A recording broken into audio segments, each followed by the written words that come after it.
A rumor that Alexander was on the way could clear the streets of bystanders or empty a theater. Yet despite the terror campaign, the emperor still championed reform. He announced plans for a new legislative council. For the first time in Russian history, a Tsar proposed to share his power. Sunday, March 1, 1881. Tsar Alexander II planned to publish his proposed balance of power with his new legislature on Tuesday morning. In 48 hours, Russia would be on the long road to parliamentary rule. But for the terrorists of the Narodnaya Volya, reform could only start with the death of the Tsar. Sofia Perovskaya and her comrades had staked out the route Alexander took to the palace that Sunday afternoon.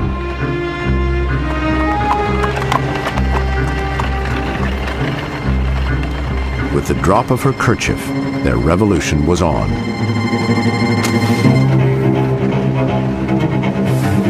Failure had taught the assassins the Tsar might escape one suicide bomber. Sofia brought 4. And one of the revolutionaries throws a grenade, and it explodes, but the Tsar's carriage is actually bulletproof. It was a gift from Napoleon III of France. It protected the Tsar, but then the Tsar made a fatal mistake. He got out of the carriage to tend to the wounded, and a second revolutionary had a second grenade. Skull shattered, legs blown off, Emperor Alexander Nikolaevich Romanov asked to go home to the Winter Palace, where the Tsar Liberator bled to death. The revolutionaries believe that a new era has begun, that the people have been liberated.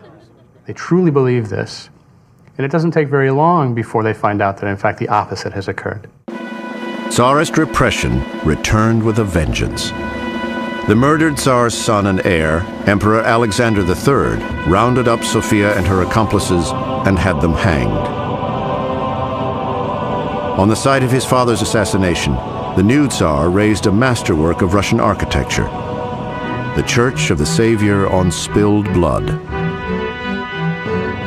But the crown jewel of his father's reign, the Tsar Liberator's plans to share power with a legislature, he rejected as folly. Under the despotic new Tsar Alexander, reform was finished. Starting in 1881, what you have is a recoiling from any of the progress, political, economic, social progress that had occurred in the rest of Europe. And to close the curtain like that meant that you were opening the door to revolution. 6 years later, remnants of the Narodnaya Volya plotted to kill the new Tsar. Their plans were discovered and the ringleaders were hanged. One of the executed revolutionaries, Alexander Ulyanov, left behind a devoted younger brother, Vladimir. Inspired by his elder brother, Vladimir Ulyanov would soon remake Russia under his revolutionary nom de guerre, Lenin.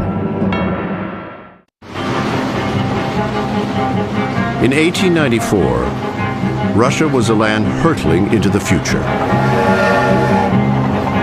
In 30 years, the empire had built nearly 30,000 miles of railway, a rate that eclipsed any other nation. Industrial output was soaring. Peasants were flocking to new jobs in the factories, turning provincial towns into crowded urban centers. But as Russia industrialized, a working class emerges in the big cities, especially in Moscow, in St. Petersburg, in Kiev. And at the same time, Marxist ideas begin to trickle into Russia. The capital of St. Petersburg was now home to 1 million souls, including a young radical lawyer, Vladimir Ilyich Ulyanov, Lenin. Like many revolutionaries, Vladimir Ulyanov was a child of Russia's educated elite, the son of a provincial school superintendent. His brother's execution for revolutionary crimes propelled Lenin into the radical struggle. In 1893, he came to St. Petersburg to help organize a socialist workers' party. He arrived at a fateful time. Tsar Alexander III was near the end of his reign. 13 years of political repression and economic expansion. The following year, Alexander died and left the crown to his 26-year-old son, Nikolai Alexandrovich Romanov. From childhood, Nicholas showed little interest in government or initiative to rule. Neither his reactionary father nor his conservative tutors prepared the Tsarevich to grapple with the changing realities of a modern industrial world. I think that Nicholas II felt himself completely unprepared to be Tsar. He got a lot of positive reinforcement with that idea because people around him also believed that he was unprepared to be Tsar. Dreading the overwhelming burdens of leading the world's largest empire, Nicholas reached out for his soulmate, the young German princess Alix Victoria Helena Louise of Hesse. Although she was the grandchild of England's Queen Victoria, the future Tsarina was no better suited for the burdens of rule than her husband. She was so shy that she would sit there and just tear at her gloves. Public appearances were agony for her. She wanted seclusion, and the Russians interpreted that as a disinterest in the plight of the Russians. She was just seen as an arrogant, uncaring German. With the nation officially still in mourning for Alexander III, Nicholas rushed into marriage. His German bride took the Russian name Alexandra. People muttered that the new Tsarina had arrived behind a coffin. Nicholas was crowned in the Kremlin amid splendor meant to bond the Tsar with his people. Instead, the opulence only underscored the divide between Nicholas and his subjects. After more than 30 years of forced industrialization, Russia's working poor were as poor as ever. Factories, mines, and farms became breeding grounds for unrest. Radicals like the young Lenin fed the discontent. They spread Marxist propaganda and organized revolutionary cells. In 1895, the Tsar's police struck back. Lenin was arrested, convicted, and shipped off to Siberia. After his release, Lenin fled Russia for the West. But even in foreign exile, his radical ideas would continue to fan the flames of revolution. But the Tsar, Nicholas, remained oblivious to his subjects' suffering and their growing will to take action. Instead, his boldest step as Russia's supreme commander would only fuel the rising fire. On the Pacific Rim, Nicholas sought to seize new territories from China and Korea. His grandiose imperial ambitions collided with another growing empire, Japan. Alarmed by Russian advances, in 1904, the Empire of the Rising Sun declared war. The recently completed Trans-Siberian Railway enabled the Tsar to pour troops into the conflict. But machine guns and aggressive Japanese tactics sent Russia's death toll soaring. To back up his forces, Nicholas assembled a naval armada in the Baltic, 300 ships, and ordered them to sail for the Sea of Japan, an odyssey of 21,000 miles. In May 1905, after 8 grueling months of hunger, mutiny, and disease, the Russian ships finally reached the Pacific coast, where the Japanese lay in wait. With faster ships and better guns, in a single battle, the Japanese sank 2/3 of the Russian fleet. The pride of Russia, the navy Peter the Great had founded, was all but obliterated. The war itself was not necessary. It was a terrible waste of Russia's resources. And of course, on top of that, Russia was defeated, which was a catastrophe, both for the legitimacy of the regime and for the emperor's own prestige in the eyes of his ministers, his senior officials, and indeed of the educated public. In St. Petersburg, news of the naval disaster would reach a city already in open revolt.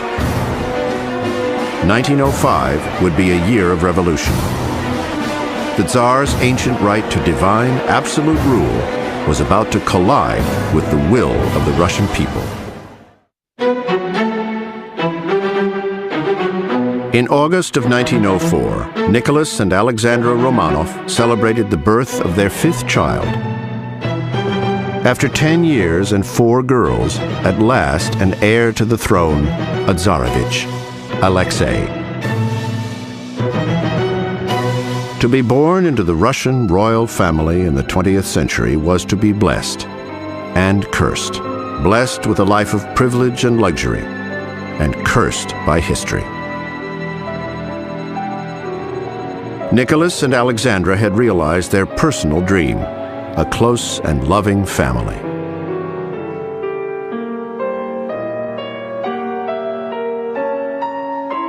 But from infancy, the Tsarevich Alexei was not well. Doctors soon confirmed the worst. The baby had hemophilia, the bleeding disease. No treatment existed. Most victims of hemophilia died in childhood. Alexei's disease was the Romanov family's curse. If the royal heir died, the empire would be rocked by a succession crisis, at a time when the Tsar's prestige was faltering.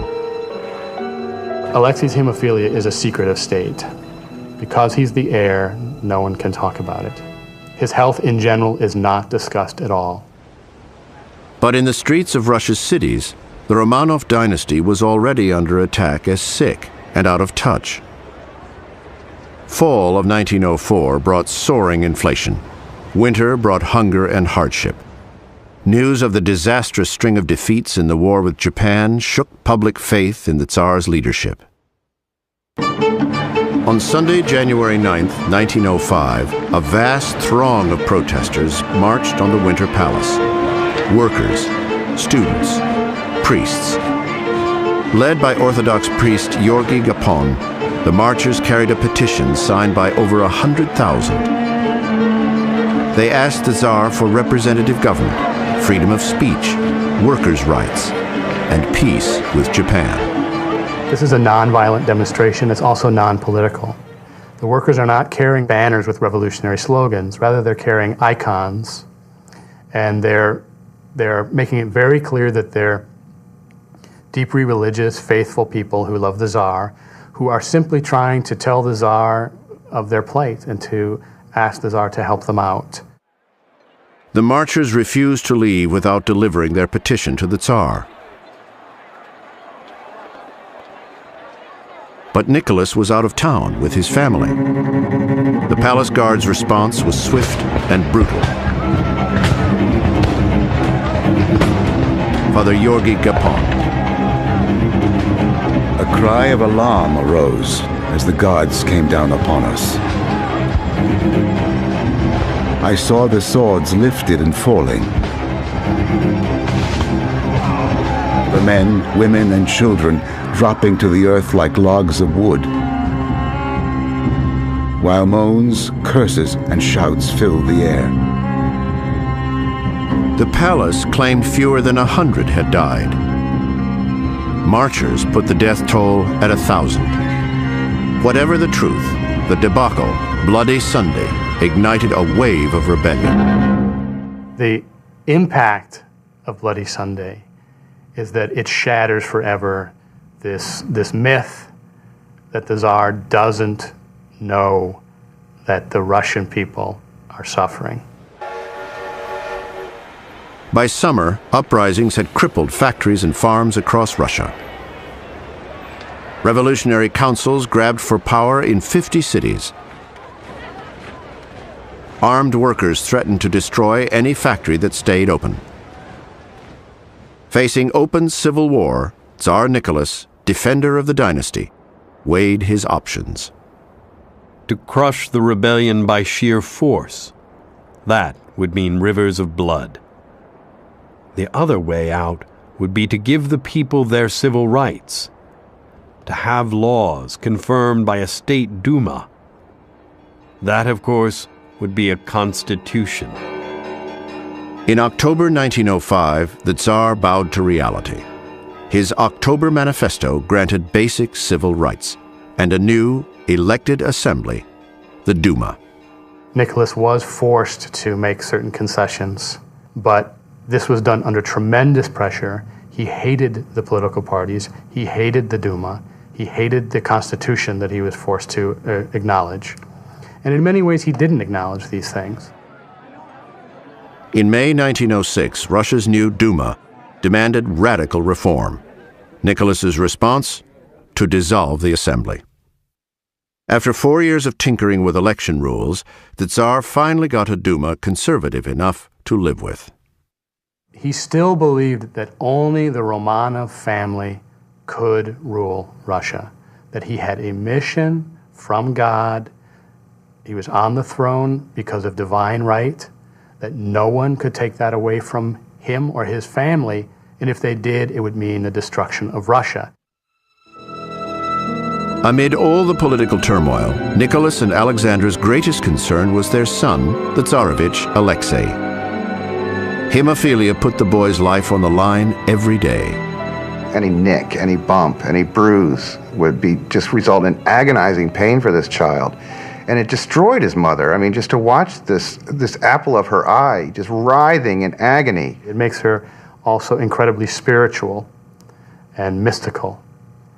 And she's looking anywhere she can for a cure, for answers. The Empress prayed for a miracle. A close friend brought her a miracle worker, a mesmerizing Siberian mystic, Grigory Rasputin.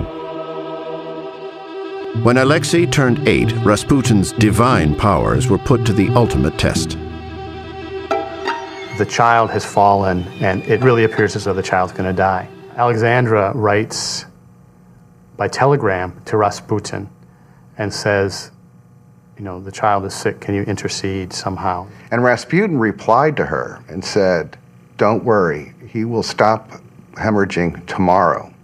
And indeed, the Tsarevich stopped hemorrhaging, and from that day on, he was God to Alexandra. The wild-eyed Siberian peasant became a fixture in Tsarist circles, but his darker side scandalized St. Petersburg's conservative society. Women of high society in Russia had a very strict life. And here comes this man from the Russian countryside, from Siberia, just brimming with sexual energy. Rasputin really wore two faces. To the Empress, he was a man of God. But other people saw the real Rasputin, whose name means the debauched one. He was greasy, unwashed, and a voracious sexual appetite. He was an animal in many ways, and people saw that. Alexandra never saw that. She saw a holy man who knew how to help her with her son. To the Empress, Rasputin spelled the difference between life and death for Alexei and the dynasty.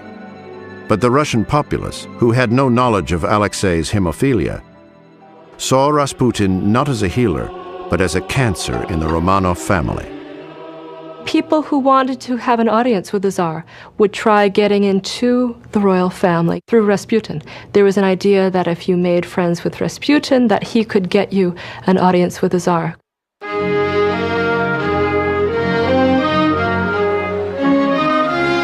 In 1913, the empire celebrated 300 years of rule by the Romanov family, one of the longest dynasties Europe had ever seen.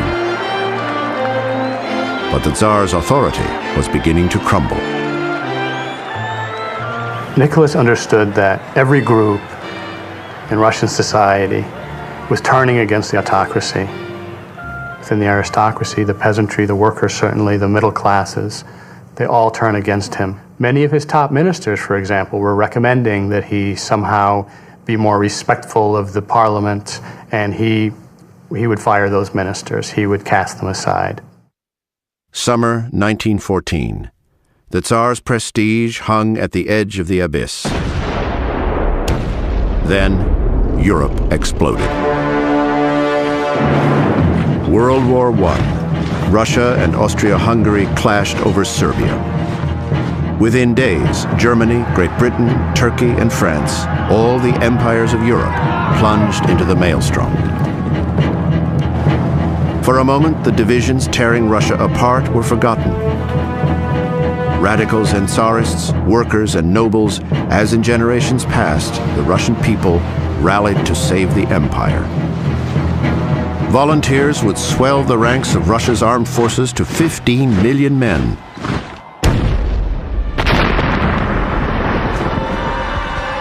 Within 2.5 years, more than half that number, 8 million men, would be lost.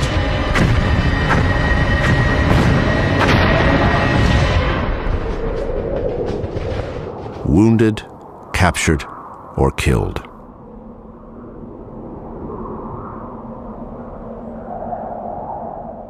With the empire on the line, in the summer of 1915, Nicholas left the capital for the front. As Russia's ruler, ordained by God, he believed it was his holy duty to lead the troops. He had no military experience whatsoever. And he also was not good at, for example, serving a symbolic role of walking around to the soldiers and urging them on and building their morale. When he stood in front of soldiers, according to the accounts that we had, he basically went silent. He didn't know what to say to them. The staggering losses at the front and starvation at home soured the Russian public on the war and its leaders. The fires of revolution began to build again. Lenin's slogan was peace, land, and bread. And this really resonated with the population of Russia at that time. For 300 years, the Russian people had bowed to the divine authority of the Romanov family. That bond was breaking. The Russian Revolution was at hand. On a dark December night in 1916, the infamous Siberian holy man, Grigory Rasputin, staggered out of a very private party. Rasputin's cancerous influence over the Empress Alexandra and the imperial government had infuriated even loyal Tsarists. To save the Tsar, Prince Felix Yusupov and his cronies resolved to take the mystic out of the picture. Yusupov invited Rasputin to join him for a midnight meal in his St. Petersburg palace. He feeds Rasputin poisoned wine, poisoned hors d'oeuvres, enough poison, Yusupov says later, to kill 5 men. But Rasputin, who is an enormous person, shows no ill effects whatsoever. When it was obvious that the poison wasn't going to work, they decided to shoot him. And he runs outside, and they take more shots at him.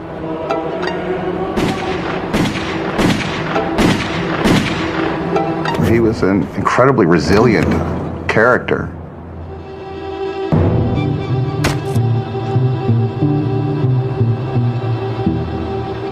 They drag him to the Neva, cut a hole in the ice, and stick him in there. And they're now sure that Rasputin's dead. 3 days later, Rasputin rose yet again as the icy river Neva yielded up his lifeless body. But when they did find the body later, and they found water in his lungs that indicate he was breathing still when he was in the water, it was a stunning episode. Rasputin's murder devastated the Empress. Alexandra saw it as a death sentence for her son and the Romanov dynasty. But Tsarists and reformers alike rejoiced. Now, imagine the situation. World's largest country, the Tsar's top advisor, murdered by one of the elites, and the elites celebrate. It shows you the situation that Russia had found itself in. February 1917. With millions of men trapped at the front, Russia's economy was in ruins. Inflation made the ruble all but worthless. Food and fuel ran desperately short. Shortages led to bread lines. On February 23rd, bread lines turned to riots.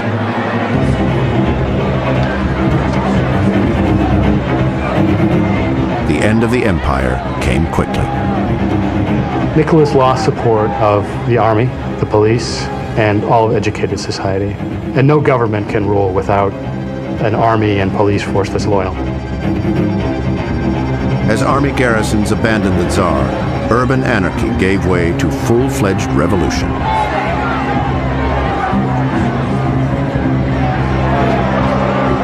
people, since the Decembrists, had been plotting revolution for almost 100 years. Many people in this country lived and breathed revolution, dedicated themselves to it, hoped that it would come, or expected that it would come. Yet, when it did come, it surprised everyone. On February 27th, Nicholas boarded the imperial train to race home to protect his family and his crown. Striking workers trapped the Tsars Express outside St. Petersburg.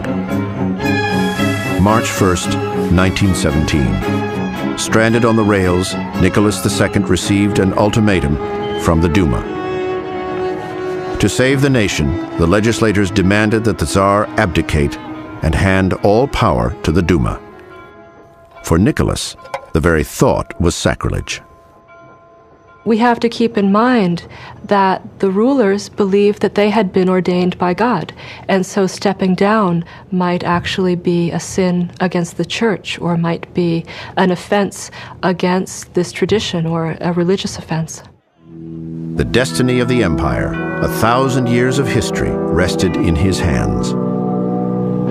Desperate to preserve the monarchy, Nicholas tried to sign over power to his son, the 12-year-old Tsarevich Alexei, but advisors convinced him that it would be a death sentence for the boy.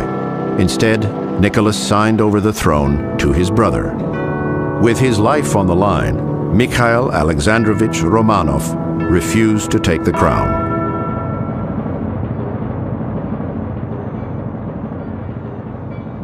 After 300 years, the Romanov dynasty, the last absolute monarchy in European history, had fallen. Could things have been different if Nicholas had given up the autocratic principle? Perhaps. But the key fact is that he didn't, and he wouldn't, and he couldn't. He didn't believe that he could be the Tsar of Russia without maintaining autocratic power. It's not just that the monarchy collapses, it's when it collapses that is very important. Because when it collapses, really allows the Bolsheviks to exploit the opportunity and to take over power. 1 month later, another train would roll into St. Petersburg. In a sealed compartment, it carried the future of Russia. After nearly 20 years of exile, the prophet of the workers' paradise, Lenin, was coming home. In October, Lenin's Bolshevik disciples would storm the Duma. The February Revolution fell to a communist coup. Soon, Russia plunged from World War I into a bloody, bitter civil war. It's very hard to imagine that anything other than either a right-wing dictatorship, that is a military dictatorship, or a left-wing dictatorship could have emerged out of 1917 with power. Prisoners in their own palatial home, the former Tsar Nicholas and his family turned to each other. The girls, Olga, Tatiana, Maria, and Anastasia, once the darling of every officer's eye, learned to live simply. The Tsarevich Alexei stayed close to his mother and father. The family that had controlled Russia became pawns of the political struggle. The Bolsheviks shuttled the former Tsar and his family across Siberia like common serfs. July 1918. Nicholas and his family have been imprisoned in a modest home in the Urals. Then, new orders arrive from Moscow and Lenin. Awakened at midnight, the royal family is told they are being transported to another new residence. By now, they are well accustomed to surprise journeys. The girls wear corsets stuffed with diamonds, emeralds, and pearls, the Romanov family jewels. In a basement room, they are told to pose for a family photo before they leave.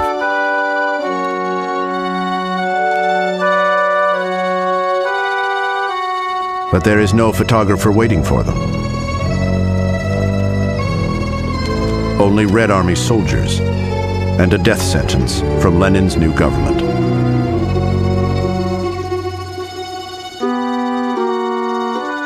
This is not a sign of strength of the Bolsheviks. It's a sign of weakness. It's a sign of their fear that in this very difficult year for them, 1918, when the Civil War begins, they really are concerned that they might not make it through that year.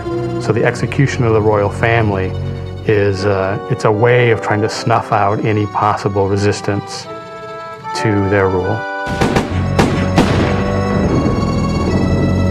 After the bloodbath, the bodies were soaked in acid and thrown into a bonfire.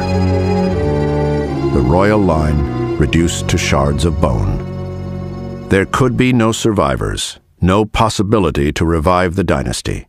A brutally clean slate so Russia could begin again. Narodnaya Volya, reform could only start with the death of the Tsar. Sofia Perovskaya and her comrades had staked out the route Alexander took to the palace that Sunday afternoon.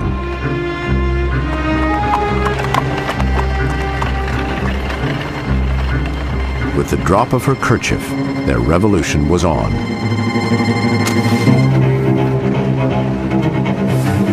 Failure had taught the assassins the Tsar might escape one suicide bomber. Sofia brought 4. And one of the revolutionaries throws a grenade, and it explodes, but the Tsar's carriage is actually bulletproof. It was a gift from Napoleon III of France. It protected the Tsar, but then the Tsar made a fatal mistake. He got out of the carriage to tend to the wounded, and a second revolutionary had a second grenade. Skull shattered, legs blown off, Emperor Alexander Nikolaevich Romanov asked to go home to the Winter Palace, where the Tsar Liberator bled to death. The revolutionaries believe that a new era has begun, that the people have been liberated. They truly believe this, and it doesn't take very long before they find out that in fact the opposite has occurred. Tsarist repression returned with a vengeance. The murdered Tsar's son and heir, Emperor Alexander III, rounded up Sofia. 6 years later, remnants of the Narodnaya Volya plotted to kill the new Tsar. Their plans were discovered, and the ringleaders were hanged. One of the executed revolutionaries, Alexander Ulyanov, left behind a devoted younger brother, Vladimir.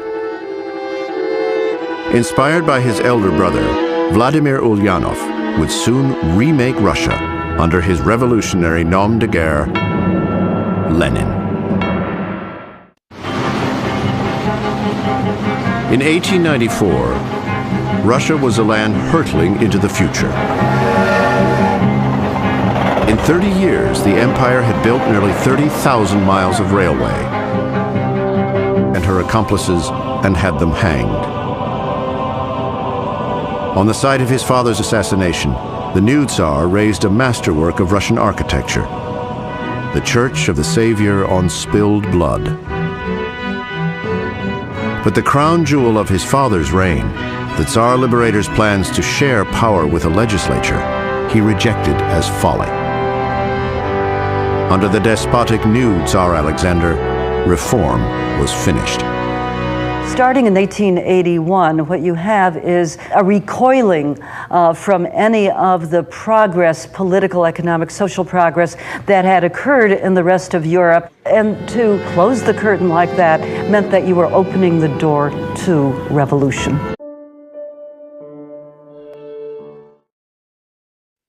A rumor that Alexander was on the way could clear the streets of bystanders or empty a theater. Yet despite the terror campaign, the emperor still championed reform. He announced plans for a new legislative council. For the first time in Russian history, a Tsar proposed to share his power. Sunday, March 1st, 1881. Tsar Alexander II planned to publish his proposed balance of power with his new legislature on Tuesday morning. In 48 hours, Russia would be on the long road to parliamentary rule. But for the terrorists of the